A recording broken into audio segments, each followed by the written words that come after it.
Education point में फिर से आपको स्वागत करता हूं। मैं सही मेरे श्रोतागण और मेरे भाई और मेरे स्टूडेंट जितने भी हैं, मैं सभी को एक बार फिर से स्वागत करता हूं और गांव की तरफ लेकर के चलता हूं। मैं गांव की तरफ, कहां गांव की तरफ, पंचायती ग्राम पंचायती राज व्यवस्था के बारे में कुछ जानकारी आपको चाहिए ना। आप गांव से जुड़े हुए होते हो। देखना क्लियर जा रही है आवाज सही बच्चों के पास? एक बार देखिएगा, आवाज क्लियर जा रही है सही बच्चों के पास? देखिएगा सही बच्चों के पास आवाज क्लियर जा रही है?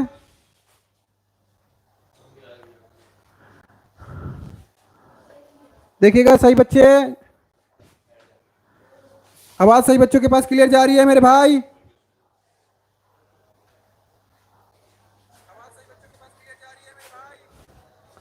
जितने ही बच्चे जुड़े हुए हैं एक बार लाइक और कमेंट और सब्सक्राइब कर दे। कि जो बच्चे नए हैं वो एक बार लाइक कमेंट सब्सक्राइब जरूर करें कि हाँ उनके पास हमारी वीडियो पहुंच रही है।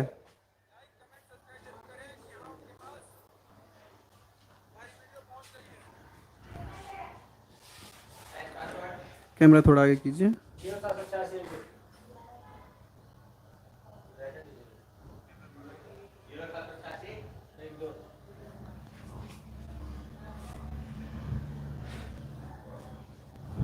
दिख रहा है सही बच्चे मेरे साथ जुड़े हुए हो? क्या बात है?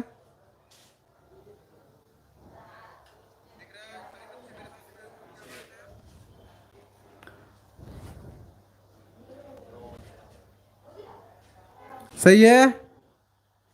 लाइव सभी को अच्छी तरीके से आ रहा है? देखिएगा एक बार। चलिए स्टार्ट करते हैं हम।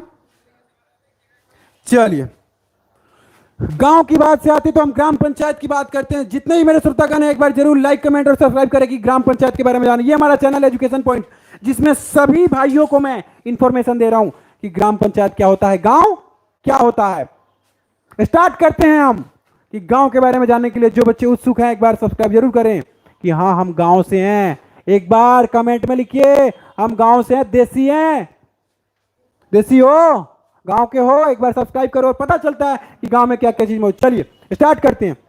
सबसे पहले आप देखिएगा ग्राम पंचायत के परिचय। ग्राम पंचायत के परिचय में हम देखते हैं सही बच्चे, देखिएगा यहां पे ग्राम पंचायत होता क्या है? गांव का एक पंचायत होता है। देखिए सबसे पहले ये कौन से, तो 73वें, कौन से 73वें संविधान संशोधन के अंदर, याद रहेगा सही बच्चों को, 73वें संविधान संशोधन के अनुसार त्रिस्तरीय पंचायती राज। यानी कौन से गांव में कितने स्तर की सरकार होती है? यानी गांव के अंदर तो वो भी 3 होती है। कितनी होती है? 3 होती है, याद रखें। अब सही बच्चे मुझे कमेंट में बताएंगे कि भारत के अंदर कितने स्तर की सरकार है। भारत के अंदर,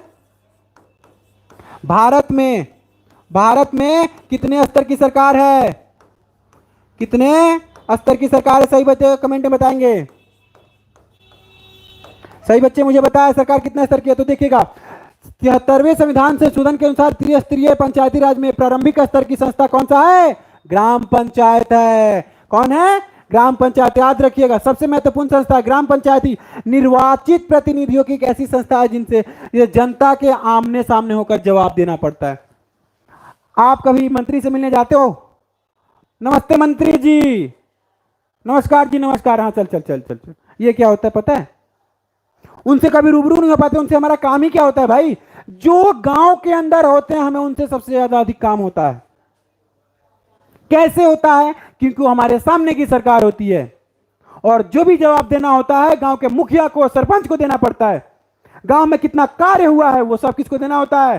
सरपंच और मुखिया को देना होता है, उप मुखिया को देना होता है। याद रखिएगा कैसी संस्था देना पड़ता है। तथा अधिकांश कार्यकलापों के लिए निर्णय लेने हेतु पहले उनकी सहमति लेनी पड़ती है। गांव में सड़क बनवाना हो, गांव में स्कूल में कोई काम करवाना हो, गांव में अगर कोई भवन है तो उसको निर्माण करना, तो सबसे पहले इन लोगों से क्या लेना पड़ता है? सहमति लेनी पड़ती है। समझ गए? तभी वो जाके गांव कहलाता है। ग्राम पंचायत का जो भवन आप देख रहे हैं ये ऐसे ही भवन नहीं होता है। यहां से गांव को चलाया जाता है। किसको चलाया जाता है? गांव को चलाया जाता है। गांव में सुविधा असुविधा जो भी चीज मौजूद होती है वो इन्हीं के कामों से होती है। यही कार्य करते हैं। सड़क बनवाना हो, पुल बनवाना हो, गांव में राशन बंटवाना हो, ये सारा का सारा काम किससे कौन करता है? ग्राम पंचायत करता है। कंफर्म दोस्तों? आपको शायद पता ना हो कि यहीं से क्या होता है, आपका वोटर लिस्ट में भी नाम जोड़ा जाता है। कंफर्म? चलिए आगे देखते हैं, आगे वाला पेज क्या कहता है हमारा। ये देखिए ग्राम पंचायत की संरचना क्या होती है।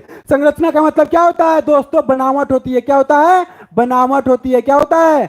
बनावट होती है। याद रखिएगा ग्राम पंचायत की संरचना की निर्वाचन मुखिया कौन कौन होता है उसमें? मुखिया होता है, उप मुखिया होता है, प्रादेशिक निर्वाचन क्षेत्र के निर्वाचित सदस्य, वार्ड होते हैं। वार्ड मेंबर ही सारा काम बताते हैं कि इस वार्ड में ये गांव किस में बटा होता है? वार्डों में बटा होता है। याद रखिएगा। और वही वार्ड मेंबर बताता है मुखिया को कि यहाँ पे इसका घर है, इस वार्ड में इसका घर है, इस वार्ड में इसका घर है। कंफर्म दोस्तों?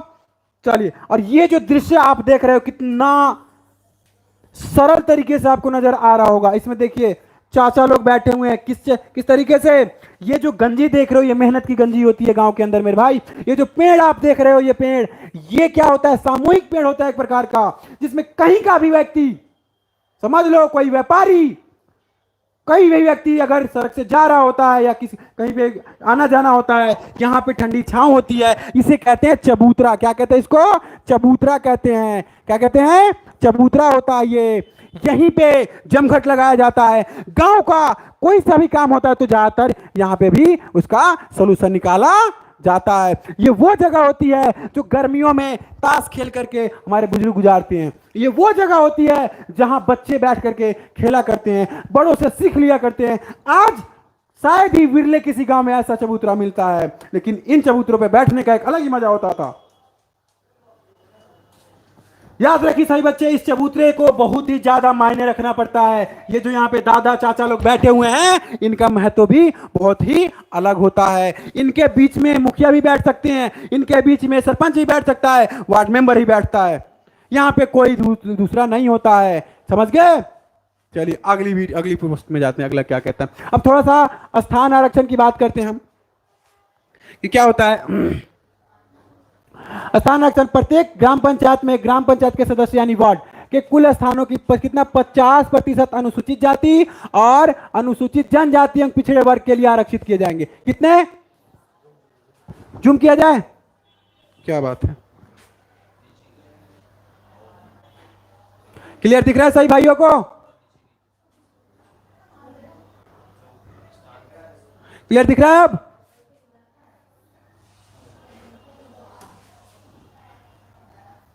बिल्कुल क्लियर है। प्रत्येक गांव में कितना 50% क्या होना चाहिए? अनुसूचित जाति अनुसूचित जनजाति पिछड़े वर्ग के लिए आरक्षित किए जाते हैं। अनुसूचित जातियों एवं अनुसूचित जनजातियों का आरक्षण पंचायत में उनकी जनसंख्या के अनुपात में होगा, और पिछड़े वर्ग का आरक्षण अनुसूचित जातियों एवं अनुसूचित जनजातियों के लिए स्थानों के आरक्षण के पश्चात 20% तक होगा, और आरक्षित एवं अनारक्षित श्रेणी में 50% स्थान किसका होगा? महिलाओं का होगा। आज आप किसी भी गांव में चले जाएं, अक्सर आपको जानने को मिलता है कि यहाँ की सरपंच कौन है? कोई लेडीज है। आज हर एक लेडीज कंधे से कंधा मिला करके चलना पसंद करती है। गांव की लेडीज अब कमजोर नहीं है। पहले की तरह घूंघट करना छोड़ दो, अब वो गांव नहीं रहा। अब क्या हो गया हुआ है? कंधे से कंधा मिला करके अब हर एक औरतें चल रही है, सरपंच बन रही है, मुखिया बन रही है, वार्ड मेंबर बन रही है। अधिकतर शहरों में जो आपको डॉक्टर मिलेंगी सबसे ज्यादा किससे? तो गांव से ही बिलोंग करती है, सब वही पढ़ती है। इंस्पेक्टर मिलेंगी ज्यादातर गांव से ही मेहनत करके आती है। आगे देखिए तो आरक्षण का यह नियम मुखिया पद हेतु होने वाला आरक्षण भी लागू होता है बच्चों के लिए। याद रखें बच्चों, यह मुखिया पद के लिए भी ये लागू होता है आरक्षण। कंफर्म? चलिए आगे बढ़ते हैं। पंचायत की अवधि कितने साल की होती है? वो हो क्या बात है। पंचायत की अवधि देखिएगा बच्चों, पंचायत की अवधि होती है 5 साल की। याद रखिएगा पंचायत की अवधि कितने साल की होती है? 5 साल की होती है। ग्राम पंचायत अपनी प्रथम बैठक तिथि से 5 वर्षों की अवधि तक रहेगी और उससे अधिक नहीं रह सकती है। जैसे कि चुनाव होता है सेम टू सेम, वैसा ही इनका भी कार्यकाल होता है। कंफर्म बच्चों? आगे देखते हैं कि मुखिया वार्ड के बारे में क्या क्या कह रहा है। देखिएगा क्या बात है, क्या बात है। सभी मेरे भाई जरा एक बार बने रहे, एक बार लाइक और सब्सक्राइब कर दे कि हाँ हम गांव के बारे में अच्छी तरीके से जान रहे हैं। अगर देसी हो तो मुखिया वार्ड सदस्य के मृत्यु, देखिएगा क्या कह रहा है? मृत्यु, त्यागपत्र, अयोग्यता, पदच्युति, है ना, अथवा अन्य कारणों से मुखिया पद रिक्त। रिक्त का मतलब क्या होता है? खाली होता है। क्या होता है? खाली होता है। रिक्त हो जाने पर यथाशीघ्र यानी उसी कुछ समय तक पद पर राज्य निर्वाचन आयोग द्वारा, किसके द्वारा? राज्य निर्वाचन आयोग द्वारा। अब एक और नंबर का सवाल बनता है कि भारत के सबसे पहले निर्वाचन आयोग पूरे भारत के कौन थे? तो वो थे सुकुमार सेन थे। कौन थे? सुकुमार सेन थे। याद रखिएगा सही बच्चे, सुकुमार सेन थे, याद रखिएगा। अभी वर्तमान में भारत के निर्वाचन आयोग कौन है? सही बच्चे मुझे कमेंट में बताएंगे। सबसे पहले तो सुकुमार सेन जी थे, लेकिन वर्तमान में कौन है? सही बच्चे मुझे कमेंट में जरूर बताएं। तो यहां देखिएगा, यहां कह रहा है कि राज्य निर्वाचन आयोग द्वारा निर्वाचन कराना आवश्यक हो जाता है अगर किसी मुखिया की मृत्यु हो जाती है, त्याग पत्र देता है, या तो फिर वो पद खाली होता है, तो राज्य निर्वाचन आयोग क्या करता है? जल्दी से जल्दी चुनाव करवा के उस पद को भरने की कोशिश करता है। मुखिया एवं उप मुखिया दोनों का स्थानांतरित हो जाने पर कार्यकाल कार्यपालक पदाधिकारी 15 दिनों के अंदर पंचायत सदस्यों की बैठक बुला करके उप मुखिया का चुनाव कराएगा। यहां देखिए, यहां पे तो भी प्रावधान किया गया हुआ है कि अगर मुखिया और उप मुखिया दोनों उस पद पे नहीं है तो क्या करेगा? कौन करेगा? यहां पे कह रहा है कि कार्यपालक अधिकारी 15 दिन के अंदर क्या करेगा? सदस्यों की बैठक बुलाएगा और उप मुखिया का चुनाव करवाएगा, जिसके लिए सदस्यों को कम से कम 7 दिन पहले सूचना दी जाएगी। ऐसी बैठक को अध्यक्षता कार्यपालक पदाधिकारी द्वारा किया जाता है, परंतु कार्यपालक पदाधिकारी को उस चुनाव में मत देने का अधिकार नहीं होता है। यानी सारा कार्य तो कर रहा है, लेकिन उसको चुनाव देने का, वोट देने का अधिकार प्राप्त ही नहीं होता है। ये देखिए, ये मुखिया सदस्य वार्ड, यानी कि अगर रिक्त है यानी खाली है वो पद, तो ये काम किया जाता है। अगला है ग्राम पंचायत की बैठक। यहां पे क्वेश्चन आता है, ग्राम पंचायत की बैठक कैसे होती है? क्या बात है? कमेंट में मुझे सही बच्चे बता रहे हैं कि वर्तमान के कौन है? बताइए मुझे सही बच्चे, वर्तमान में कौन है भाई? क्या बात है, क्या बात है? बताइए बताइए, वर्तमान में कौन है? क्लियर दिख रहा है क्या बच्चों को? बड़ा करना पड़ेगा, हैं?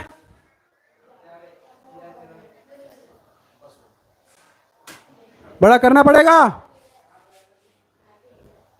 दिखाया जाए और बड़ा करके कि क्या लिखा हुआ है। चलिए,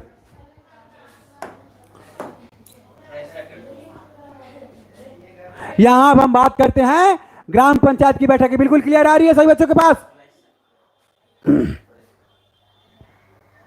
बिल्कुल क्लियर? सही है। चलिए, यहां पे हम जानने जा रहे हैं ग्राम पंचायत की बैठक के बारे में।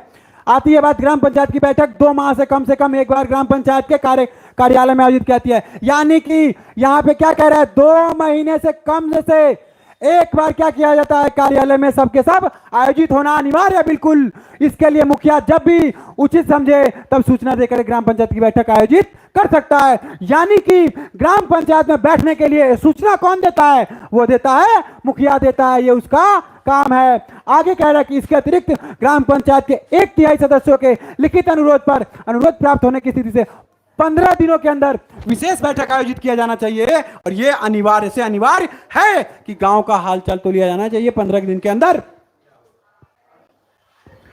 आगे कह रहा है,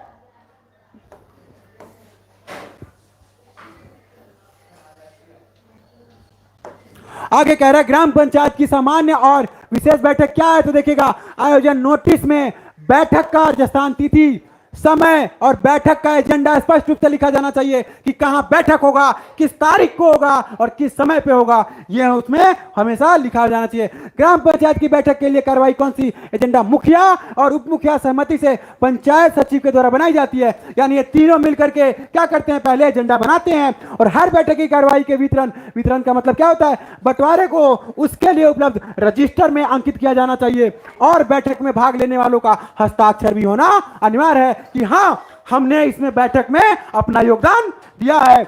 यह आम जनता के निरीक्षण के लिए उपलब्ध रहनी चाहिए कि आम जनता भी उसमें बैठी है। सामान्य बैठक की सूचना के बैठक के 7 दिन पूर्व तथा विशेष बैठक की सूचना के 3 दिन पूर्व देना अनिवार्य होता है कि सभी आएंगे। और ग्राम पंचायत की बैठक की अध्यक्षता करने का दायित्व मुखिया का है। मुखिया की अनुपस्थिति में बैठक की अध्यक्षता कौन करता है? उप मुखिया करता है। अगर मुखिया नहीं हो तो उप मुखिया उसकी अध्यक्षता कर सकता है। कंफर्म दोस्तों? अगर आपको अच्छा लग रहा हो कि हाँ, जानने का समझने का, तो एक बार लाइक जरूर कर दो, सब्सक्राइब मेरे नए चैनल पे तो जरूर कर दें। अगला सवाल आता है ग्राम पंचायत के कार्य। ग्राम पंचायत के कार्य, क्या बात है, ग्राम पंचायत के कार्य जानने के लिए उत्सुक हो ना?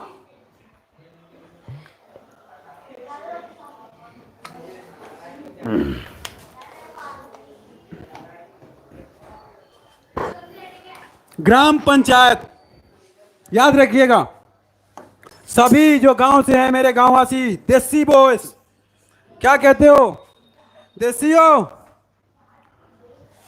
दिख रहा है, क्लियर दिख रहा है? और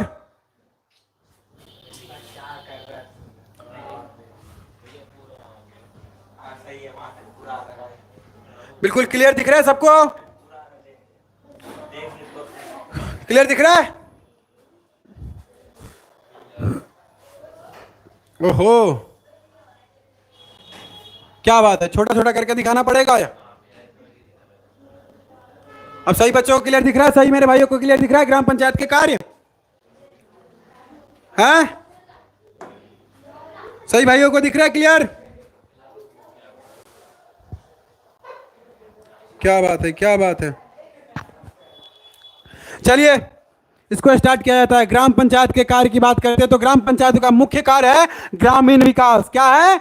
ग्रामीण विकास में सहयोग करना तथा ग्राम पंचायत स्तर पर ग्राम सभा में निर्णय की प्रक्रिया में आम आदमी को जोड़ना कि आम आदमी भी उसमें शामिल है। और बिहार पंचायत राज अधिनियम, ये कहाँ की है? बिहार की है। राज अधिनियम 2006 के अनुसार ग्राम पंचायतों को निम्न कार्य आवंटित किए गए हुए हैं। वो कौन कौन से कार्य है देखिएगा। पहला है संसाधनों के प्रबंधन एवं उत्पादन संबंधी कार्य। कौन सा? संसाधनों के प्रबंधन व उत्पादन संबंधी कार्य। दूसरा ग्रामीण व्यवस्था व निर्माण संबंधी, कि कौन करेगा? यही करेगा। अगला है तीसरा मानवीय क्षमता वृद्धि संबंधी कार्य। चौथा कृषि तथा कृषि विस्तार, ये सब ग्राम पंचायत का कार्य है। पांचवा सामाजिक और फार्म वन उद्योग, लघु वन उत्पाद, ईंधन और चारा को बनाना। और छठा है पशुपालन, दूध उद्योग व मुर्गी पालन के लिए साथ देना। अगला है मछली पालन, उससे आगे खादी ग्राम तथा कुटीर उद्योग। और ग्रामीण स्वच्छता एवं पर्यावरण का भी ग्राम पंचायत का ही कार्य है ना। आगे कह रहे ग्रामीण गृह निर्माण भी ग्राम पंचायत का कार्य है। आगे है पेयजल व्यवस्था करना, पीने का पानी की व्यवस्था करना, यह भी किसका कार्य है? यह भी कार्य है ग्राम पंचायत का। आज गांव गांव में नल जल योजना चालू है, सही बच्चे याद रखें, वो सब किसका काम है? ग्राम पंचायत का काम है। सड़क, भवन, पुल पुलिया, जल मार्ग बनाना किसका काम है? ग्राम पंचायत का। विद्युतीकरण एवं वितरण भी ग्राम पंचायत का। गैर परंपरागत ऊर्जा स्रोत भी उसी का काम है। ये सब गांव के अंदर बहुत सारे कार्य मौजूद हैं। जितना भी भाई के पास अगर ये वीडियो अच्छी लग रही है तो एक बार कमेंट करके बताएं कि हाँ मुझे अच्छी लग रही है, गांव के बारे में जान रहा हूं मैं। ये देख सकते हैं आप, इन चीजों को पहचानते हैं गांव के अंदर जब सड़कें बनती है। इस पेड़ का महत्व तो मैंने बताया था आप लोगों को कल के वीडियो में। ये बूढ़ी अम्मा जो कार्य करती है, ये सबको क्या मिलता है?